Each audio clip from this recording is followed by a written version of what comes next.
ভাই জারুটা একটু ধরেন তো। ভাইয়ের কোনো কাজ আছে? না, কোনো কাজ নাই। তাহলে আমার সাথে একটু চলেন তো। ভাই বসেন এই জায়গায়। ভাইয়ের মনে অনেক গরম লাগছে, একটু পানি খান। ভাই আপনি এতক্ষণ কই আসছিলেন? ভাই রাস্তায় ছিলাম। ভাই আপনি চোখে মনে কিছু পড়ছে, ধরেন মুছেন। কি কোন ভাই?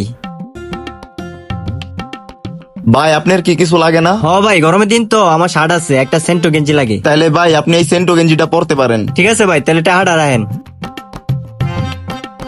এই যে ধরেন আপনার বাকি টাকা, গয়না নেন। ঠিক আছে ভাই। নেন ভাই আপনি সেন্টো গেঞ্জি। ভাই তোমার তো ভিডিও ভাইরাল হয়ে গেছে, দেখো। কি কস দেই? আজকে একজন অসহায় মানুষ নিয়ে গেলাম আমাদের দোকানে, তাকে বসে আমরা পানি খাওয়ালাম, বললাম কোথায় ছিলেন, সে বলল। ভাই রাস্তায় ছিলাম। তার কথা শুনে আমরা দোকান থেকে তাকে কিছু উপহার ও কিছু নগদ টাকা দিয়ে দিলাম, সেই খুশিতে কান্না করে দিল। ভিডিওটি ভালো লাগলে বেশি বেশি করে শেয়ার করে দিবেন।